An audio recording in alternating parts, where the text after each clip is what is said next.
बिस्मिल्लाहिर्रहमानिर्रहीम। अस्सलाम वालेकुम वरहमतुल्लाह। हमारी आज की वीडियो राइटिंग और बेसिक ज्योमेट्रिक शेप्स के हवाले से है। आप देख रहे हैं कि सामने आपके कुछ चीज़ें पड़ी हुई हैं जो इसी वीडियो से रिलेटेड हैं और दोनों की के लिए जो रिक्वायरमेंट है वो सेम थी, इसलिए मैंने मुनासिब समझा कि इसकी एक कंबाइंड वीडियो बनाई जाए।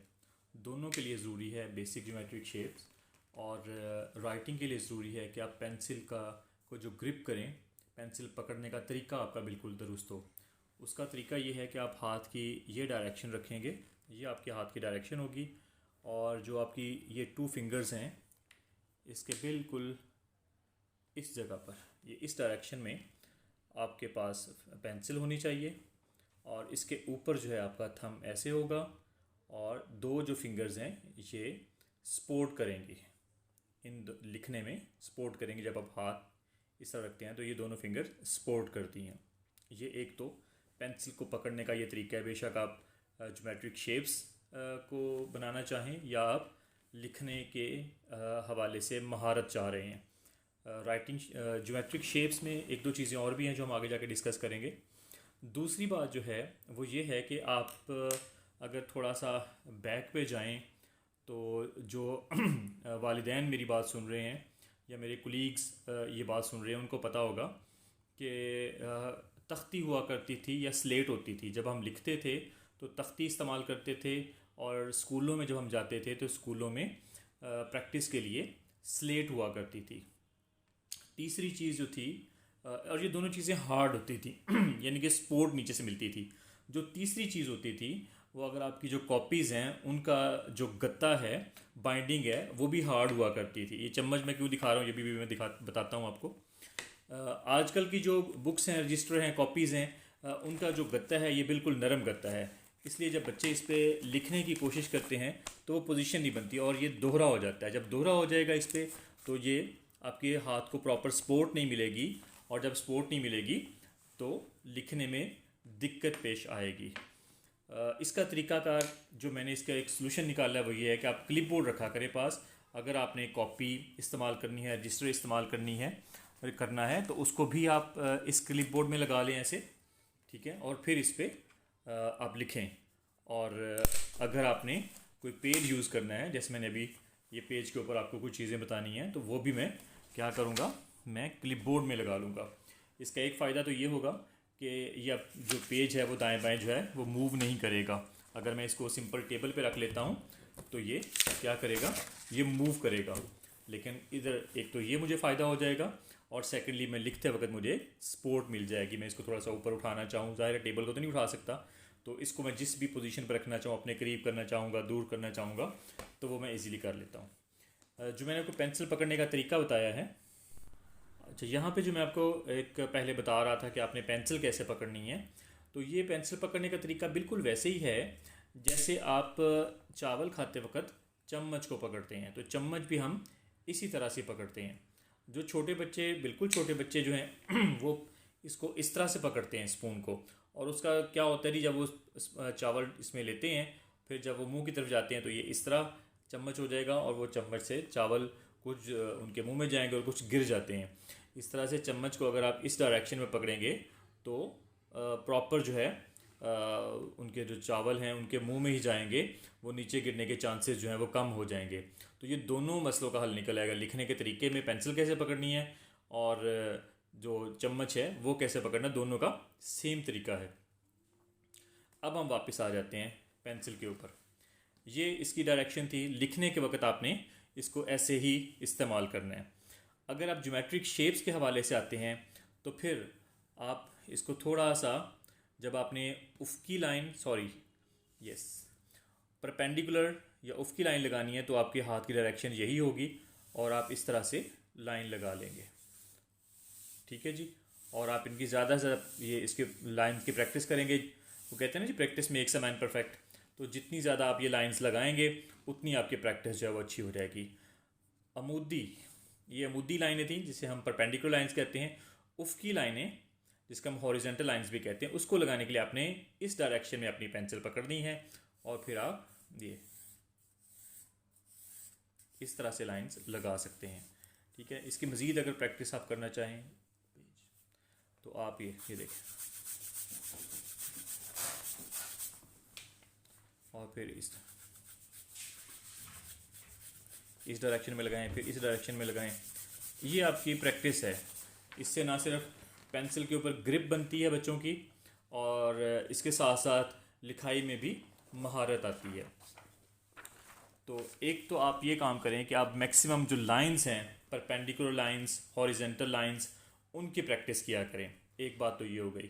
दूसरी बात, मैं 2-3 चीज़ें आज डिस्कस करता हूँ, फिर हम इन वीडियोस की एक सीरीज़ बनाएंगे और वो फर्दर चीज़ें उसमें डिस्कस हो जाएंगी। जैसे कि बच्चों को एक बेसिक चीज़ आती है, मैंगो, आम कैसे बनाया जाए, तो वो बड़ा आसान है। आप मीम लिखते हैं। मीम कैसे लिखते हैं जी? आप मीम आप ऐसे लिखते हैं। ये मीम लिखा आपने। अब यहाँ से जनाब आप ये मैंगो बन गया, और यहाँ से आप एक लीव बना सकते हैं। और ये लीव का भी हम ध्यान रखेंगे। जो मैंगो लीव होता है उसकी शेप और है, जो अंगूर हैं, ग्रेप्स, उनके जो पत्ता है, लीव, उनकी शेप और है। इसमें जब लाइंस लगाते हैं तो हम इस तरह लगाएंगे, और जो दूसरी लाइंस होती हैं वो इनके सेंटर में इस तरह से लगाई जाती है। ठीक है, ये सिर्फ मैं कुछ बेसिक चीज़ें आपसे शेयर कर रहा हूँ। इसके साथ साथ आप एक और चीज़ भी बनाएं, उसकी भी प्रैक्टिस करें, और वो है क्यूब। आप स्ट्रेट लाइंस लगाने की प्रैक्टिस में कह चुका हूँ कि करें। इसके बाद आप यहाँ से एक इस तरफ लाइन लगाएं, और एक लाइन बिल्कुल इसी डायरेक्शन में इधर लगाएं। ये थोड़ी सी मेरी स्टडी हो गई। आप यहाँ पे एक परपेंडिकुलर लाइन, और इतने ही फासले पे, जैसे कि मैं अगर लगाना चाहूँ कि सेम मेरा डिस्टेंस हो, तो मैं इस तरह से मेजरमेंट कर सकता हूँ। मैं यहाँ पर रख के इधर एक निशान लगाऊंगा, और फिर इधर से भी देख लूँगा, और उसके लिए मुझे पेज को थोड़ा सा मूव करना पड़ेगा। इधर डिस्टेंस कितना था जी? इधर ये डिस्टेंस है, तो सेम एज इधर भी ये सेम डिस्टेंस होना चाहिए। और अब मैं क्या करूँगा, अब मैं ये इसके बिल्कुल पैरेलल लाइन जो है ना वो लगाऊंगा। ये लग गई, और ये इसी तरह से ये लग गई। क्योंकि मैं साथ में वीडियो बना रहा हूँ, इसलिए थोड़ा सा मुझे उस डायरेक्शन में बैठना पड़ रहा है, तो थोड़ा मुझे लाइंस लगाने में दिक्कत पेश आ रही है। ये जो लाइन है, इसके पैरेलल एक आप लाइन यहाँ पे लगाएं, और इस लाइन के पैरेलल आप इस डायरेक्शन में लगाएं। अब ये जो लाइन है या फिर ये लाइन है, इन दोनों लाइंस के पैरेलल लाइन आपने इस तरफ, इधर जो लाइन आप लगानी है वो इनके पैरेलल लाइंस लगानी है। इसलिए आप थोड़ा सा पेंसिल को बेशक पीछे पकड़ लें ताकि आपको नज़र भी आए, और थोड़ा सा जो है ना वो बिल्कुल ऐसे लाइन आपकी जानी चाहिए असल में, लेकिन आप थोड़ा सा इसको नीचे रखेंगे। उसकी रीज़न भी मैं आपको बता देता हूँ क्यों नीचे रखेंगे। सेम एज़ इन दोनों के पैरेलल लाइन जो है वो इस तरफ लगेगी, और वो भी अगर इस तरफ लगनी चाहिए, लेकिन आप इधर नहीं लगाएंगे बल्कि थोड़ा सा नीचे रखेंगे। उसकी रीज़न ये होती है कि जो यहाँ पे हम साइड देखते हैं ना, वो हमें बैठी हुई साइड नज़र आती है, वो उठी हुई नज़र नहीं आती।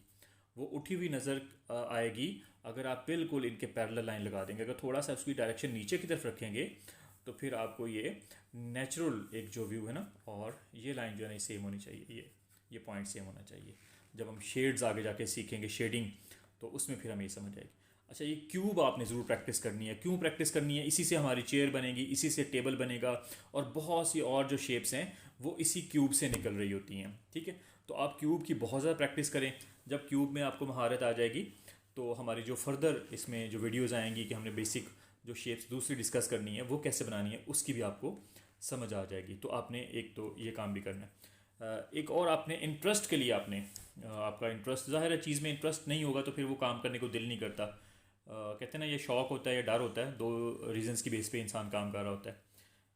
बहुत से लोगों की ख्वाहिश होती है वो अच्छा लिखें, और उसमें से ये भी ख्वाहिश होती है हमारी, हर शख्स की होती है कि वो क्रिएटिव काम करे।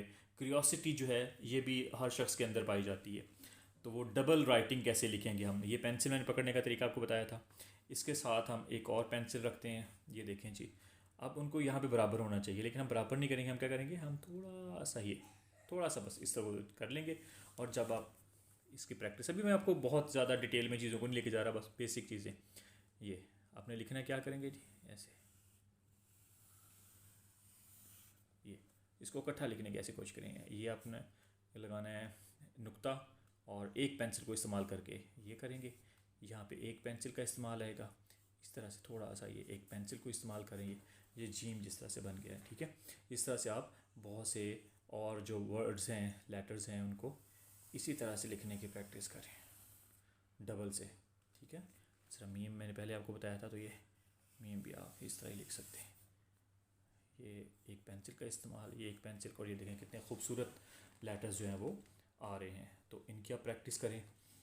इसके अलावा आप सर्कल जो है उसकी प्रैक्टिस ज़रूर करें। पहले आप बेसिक ये चीज़ इसकी करें, दूसरी तरफ से ये इसकी प्रैक्टिस करें, और फिर बार बार छोटे सर्कल से स्टार्ट करें ये, और छोटे सर्कल से फिर बड़े सर्कल पे आप चले जाएं। ये देखिए मैं इसको चेंज करता हूँ ये देखिए बड़ा सर्कल आपने, और बड़ा सर्कल अगर आपको बनाना आ जाएगा तो इसी से क्या है, यहाँ पे छोटा सा अगर स्टार हम बना देते हैं तो अब देखें ये क्या बन गया है। अभी मैं लीव की तरफ नहीं जा रहा, ये हमारा माल्टा, जिसको किन्नू कहते हैं, मौसमी, ये तमाम शेप्स ये बीज से बन सकती हैं। और सर्कल अगर आपको प्रॉपर बनाना आ जाता है तो उसी से ये, अगर हम यहाँ पे एक छोटा सा कर्व ऐसे कर देते हैं और इससे थोड़ा सा छोटा यहाँ पे कर देते हैं, और अब गौर करें तो ये एप्पल बन जाएगा, ठीक है। तो सर्कल हो गया, क्यूब, डबल राइटिंग, मीम जिसे मैंगो बना, और इस तरह की प्रैक्टिस जो है ये आप ज़रूर करें। एक और जो आप प्रैक्टिस कर सकते हैं, सर्कल जो आपने लगाया है इसके अंदर एक और सर्कल, उसके अंदर एक और सर्कल, उसके अंदर एक और, उसके अंदर एक और जिसे कंसेंट्रिक सर्कल्स कहते हैं। मैथमेटिक्स के जो स्टूडेंट्स उनको पता होगा कि इनको कंसेंट्रिक सर्कल्स कहते हैं, जिनका सेंटर एक होता है। कंसेंट्रिक सर्कल्स की प्रैक्टिस करें, ठीक है। उम्मीद है आपको ये वीडियो पसंद आएगी। वीडियो बहुत ज़्यादा लंबी हो रही है इसलिए मैं यहाँ पे इसे रोकूँगा, और जो नेक्स्ट वीडियो है बाकी चीज़ें इंशाल्लाह उसमें हम शेयर करेंगे। बहुत शुक्रिया आपका, दुआ में याद रखिएगा। वीडियो पसंद आए तो इसको अपने दोस्तों से शेयर करें। मैं पहले भी जैसे अर्ज़ करता हूँ कि आपका कोई भी एक काम जो अच्छा है, अच्छी बात बताना भी सदका भी होता है, और वो सदका जब आगे चलता जाता है एक से दूसरे, दूसरे से तीसरे, तो वो सदका जारिया बन जाता है, ठीक है। दुआ में याद रखिएगा। अल्लाह हाफ़िज़।